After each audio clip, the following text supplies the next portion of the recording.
नमस्कार दोस्तों, क्राइम तक में आपका स्वागत है। आपको बता दें किस तरह से अर्चना तिवारी केस में एक कैदी ने उसकी मदद की और आप सोचिए उससे राज खुला, पता चला कि अर्चना कहां है, वरना तो पुलिस अंधेरे में ही तीर चला रही थी। यह जानकारी हमारे वहां के संवाददाता रवीश ने भी दी और आपको पूरी डिटेल बताता हूं। दरअसल एक आरोपी जब पुलिस अर्चना को खोज रही थी तो उसका मोबाइल फोन की लगातार सीडीआर जो रिकॉर्ड्स थे उसको खंगाला जा रहा था। उसमें एक नंबर था जो नंबर पुलिस को और जीआरपी को खटक रहा था। जब उस नंबर पर जांच की तो पता चला कि कैदी, वो तो कैदी है और उसको दिल्ली पुलिस अपने साथ ले गई है। आखिर वो कौन कैदी था जिसको दिल्ली पुलिस ले गई? और उसके बाद जब कैदी से पूछताछ की तो उसने सारा राज उगल दिया। तब पता चला कि अर्चना की कहानी तो कुछ और है, लेकिन तब भी अर्चना पुलिस के साथ, पुलिस के पास नहीं थी, क्योंकि उसने पुलिस से कोई कांटेक्ट नहीं किया था, ना अपने परिवार से किया था। ये जानकारी जीआरपी को बीच में मिल गई थी। अब आपको पूरी कहानी बताता हूं। हम सबको पता है अर्चना ट्रेन से सफर कर रही थी, उसके साथ एक शख्स था जिसका नाम था तेजेंद्र, वो उसका ड्राइवर था। उसने अर्चना को फोन किया था। जब पुलिस ने अर्चना के मोबाइल की सीडीआर निकाली तो पता चला कि उसकी बातचीत तेजेंद्र से हुई।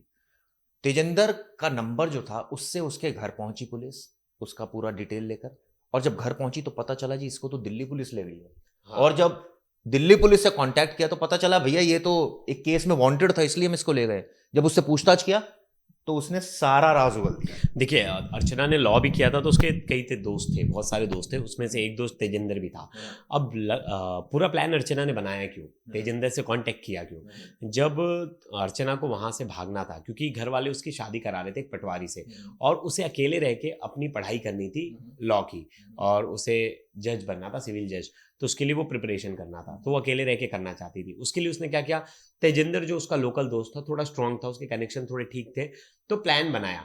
फिर इन लोग सोचिए एक ही ट्रेन से जाते हैं, बोगी अलग अलग, और ट्रेन के वॉशरूम में अर्चना जो है साड़ी पहन लेती है, और उसको चढ़ना होता है B2 बोगी में, तो चढ़ती है A1 बोगी में, और वहां से पैदल अंदर अंदर चल के वो जाती है B2 तक।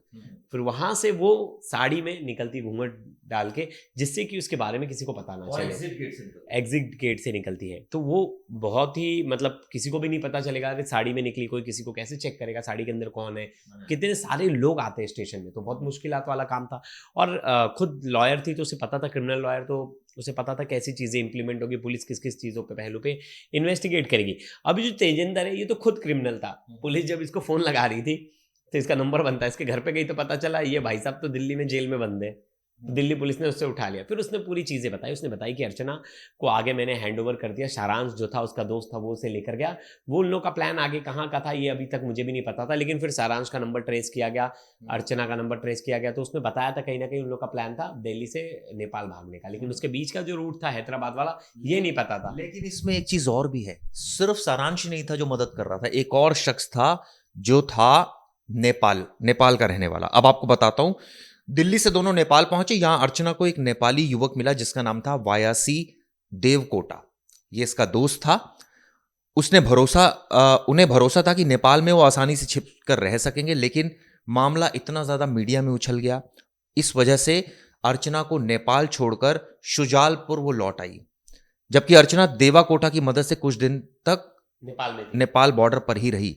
इस पूरी कहानी में हम सबको पता है कि ये जो विदेश था इसने ही सिम अरेंज किया था, ये पता चला है अर्चना के लिए एक दूसरा सिम, ताकि वो मोबाइल से संपर्क कर सके।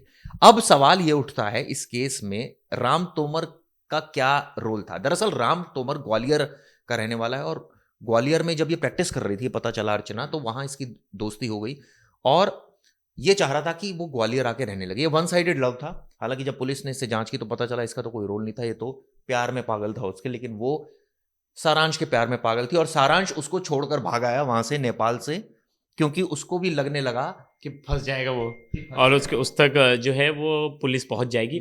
और देखिए मोटिव क्या था, अर्चना का भागने का मोटिव ये था कि बस वो घर वालों की मर्जी से शादी नहीं करना चाहती थी।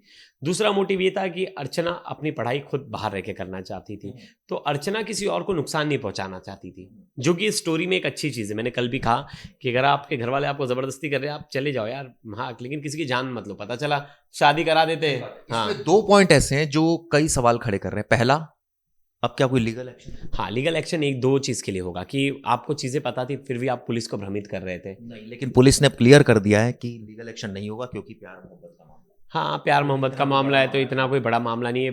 हाँ, और लेकिन कल उसे हिरासत में लिया था सारांश को, तो मुझे लगा कि पूछताछ के लिए, लेकिन मैंने कल कहा था चिराग जी कि इसमें ऐसा कोई केस तो नहीं बनता, लेकिन अगर सिर्फ पुलिस को भ्रमित करने के लिए, या पुलिस आपको पता चल गई फिर भी आप पुलिस के सामने नहीं आए, तो उस चीज़ों में जो है छोटा मोटा सेक्शन लगता है। लेकिन चलिए, पुलिस की एक अच्छी पहल थी कि पुलिस ने कोई मामला दर्ज नहीं किया, क्योंकि देखिए पुलिस की मेहनत तो वेस्ट हुई, लेकिन क्योंकि उसका इंटेंशन कोई गलत नहीं था, वो किसी को हार्म नहीं करना चाहती थी, वो एक जज बनना चाहती थी, पढ़ना चाहती थी, घर से अलग रह के वो कुछ अच्छा करना चाहती एक थी। हमारे व्यूअर का बड़ा जबरदस्त कमेंट था, कल मैं पढ़ रहा था, उन्होंने लिखा कि जितना खर्चा हुआ है पुलिस को वो सारा इससे अर्चना से वसूल इन्वेस्टिगेशन में जितनी जगह वैसे देखो तो पुलिस का टाइम और समय तो वेस्ट हुआ ही। हाँ, और मुझे लगता है कि अर्चना के परिवार वालों से भी पूछताछ करनी चाहिए, उनसे पैसे लेने चाहिए कि तुम्हारी बच्ची की तुम ज़बरदस्ती शादी क्यों करा रहे थे जब वो नहीं करना चाहती थी और वो पढ़ना चाह रही थी। तो हमारे समाज में ऐसे बहुत लोग हैं जो अपनी बेटियों की ज़बरदस्ती शादी करा देते हैं, इसी चक्कर में बेटियां घर से भाग जाती आपको हैं। बता दूं, एक एकेडमी है जहां पर करीब 1.5 साल पहले सारांश और अर्चना की दोस्ती हुई। दोनों प्रिपरेशन कर रहे थे, वहां दोस्ती हुई, और वहां पर सारांश ने 6 अगस्त को बैठकर तेजिंदर, सारांश और अर्चना ने प्लान बनाया। ये ट्रेन से जाते हैं, इटारसी में उतर जाती है वो, और जिस तरह से प्रवेश ने बताया, साड़ी पहनती है, चेंज कर लेती है। अब जो सबसे बड़ी प्रॉब्लम थी वो ये थी, अर्चना को लगा था कि मैं मिड घाट पर अपने कपड़े फेंक दूंगी, फेंक देगा वो, और उसके बाद पता नहीं चलेगा। लेकिन ये मामला जब मीडिया में उछल गया तो वो दोनों परेशान हो उससे गए। उसे ये लगा ही नहीं था कि मीडिया में ये मामला इतना आएगा, क्योंकि जीआरपी सच में नहीं करती, जीआरपी सच में इतना इन्वेस्टिगेशन नहीं करती। तो मीडिया में इतना हाइप बन गया, अरे बहुत लोग गायब होते हैं स्टेशन से, तो इतना तो कोई ढूंढता नहीं है। अब उसे भी नहीं पता था चिराग जी। अब सबसे बड़ा सवाल है कि ये देखिए, ये इन लोगों ने प्लान करके हैदराबाद, हैदराबाद से दिल्ली, दिल्ली से नेपाल मैं तो आपको चली बताता गई। हूं इनका रूट पूरा क्या था। सबसे पहले ये गए शुजालपुर, वहां से बुरहानपुर, हैदराबाद, जोधपुर, दिल्ली तक सफर तय किया, और फिर वापस नेपाल बॉर्डर तक गए, और वहां से वो शुजालपुर आई तब। बिल्कुल, और उसके बाद उन्होंने फिर वापस से वो रिटर्न आ गई। अब देखिए, एक और चीज़ थी चिराग जी इसमें ना, मतलब हंसी वाली भी है, कॉमेडी भी है। अब वो आ गई, अब क्या घर वाले शादी करवाएंगे या उसके उसके मन का पढ़ने देंगे? क्योंकि मुझे लगता है उसे पढ़ने देना पहले चाहिए, तो क्योंकि डांट भी पड़ रही होगी। डांट पड़ रही होगी, लेकिन वो अच्छा काम कर रही थी यार, पढ़ना चाहती थी। मुझे लगता है ऐसी बहुत सारी लड़कियां हैं जो पढ़ना चाहती है। और पटवारी साहब से तो विवाह नहीं होगा मुझे लगता ना ना, बिल्कुल नहीं होगा। अरे कोई अब तो विवाह के लिए राजी भी नहीं होगा। और मुझे अच्छा लग रहा है कि अब अर्चना अपने मन की पढ़ाई कर पाएगी अपने घर रह के, है। और मुझे लगता है उसे तो आसपास के लोगों को सपोर्ट भी करना लेकिन चाहिए। आपको मैं बता दूं, जिसको हम समझ रहे थे जीआरपी को फिसड्डी पुलिस, आप सोचिए उन्होंने 500 से ज्यादा सीसीटीवी खंगाले। एक्चुअली आप मामला और सीरियस लग रहा था ना, लग रहा था इतना हाइप हो गया था चिराग जी। लॉयर है, जज की पढ़ाई करना चाहती है, कहाँ गायब हो गई? कोई ह्यूमन ट्रैफिकिंग का तो केस नहीं, मर्डर का केस तो नहीं, कोई चोरी का केस तो नहीं, सुसाइड का केस नहीं, इतनी सारी थेरीज, इतना सारा एंगल। और लास्ट में लेकिन एक सवाल प्रवेश मैंने और तो भी उठता मैंने है मेरे कि मेरे दिमाग में एक एंगल चलने लगा था, सोनम जैसा तो कोई केस नहीं, कोई लवर ने, बॉयफ्रेंड ने मार तो नहीं दिया, किसी ने ट्रेन में से धक्का तो नहीं दिया, ऐसे ऐसे सोचना लगा, मतलब ऐसी ऐसी चीजें सोचने लगा अगर था। इन 12 दिनों की बात करें तो अर्चना गायब होने से लेकर गाड़ी में उसके साथ बैठ जाती है, दोनों के मन में क्या चल रहा होगा? अलग अलग जगह तो जा रहे होंगे, अब खबर भी चल रही है हर जगह, तो मन में क्या चल रहा होगा यार, कब तक भागते रहेंगे, कितना पैसा हम नहीं, अब उन्हें समझ गया था, मीडिया में इतना लाइमलाइट हो गया कि अब हमें कोई भी पहचान लेगा और हम तक कभी ना कभी तो पुलिस पहुंच जाएगी। इसलिए उन्होंने बोला कि ज्यादा पुलिस की मेहनत क्यों वो करानी, और मैं आके सच बता देती लेकिन हूँ। हमने वीडियो की शुरुआत में ही आपको बताया कि सबसे पहला क्लू जो दिया था वो एक तिहाड़ी ने दिया था, यानी जो तिहाड़ जेल में बंद था कैदी, उसने क्लू दिया, और वो था इस मामले का जो एक और तेजिंदर। सवाल ये उठता है कि तेजिंदर तो साथ में गया था, और आप देखिए कोइंसिडेंट देखिए इस पूरे मामले का, यानी कि इत्तेफाक देखिए कि जब तेजिंदर ने उसको छोड़ा, वो वापस घर आ रहा था, तभी दिल्ली पुलिस पहुंच गई और वो उसको ले गई अपने साथ। सोचिए। ये केस में ये सबसे फनी पार्ट था, मतलब हंसना नहीं चाहिए, लेकिन आप सोचिए वो उसे छोड़ के आया, पुलिस ने उसे पकड़ लिया, जब पुलिस उसका नंबर कॉल कर रही है तो उसका नंबर बंद आ रहा है, पुलिस उसके घर पे जा रही है, तो पता चला उसे किसी और पुलिस ने उठा लिया। तब तो डर गई होगी पहले पुलिस, कह रही है तो क्रिमिनल है, इससे क्यों बात कर रही थी, यही तो कुछ नहीं कर दिया इनके साथ। और फिर उसने जब सच बताया होगा तो पुलिस भी हंस रही होगी, और मुझे लग रहा है सभी, हर कोई हंस रहा होगा जो इतना सीरियसली जस्टिस फॉर वो लिख रहा था कि अर्चना, जस्टिस फॉर अर्चना, अर्चना को ढूंढो, मिसिंग अर्चना, तमाम तरह के लोग, और बहुत कमेंट्स कर रहे थे, हर किसी को जानना था। हमने कई लोगों के मेल्स कमेंट्स देखे कि हर कोई जानना चाहता था कि अर्चना गई कहाँ, अर्चना के बारे में लेकिन क्या पता अर्चना चला। ने एज अ लॉयर बहुत शानदार प्लान बनाया, इसमें कोई दो राय नहीं।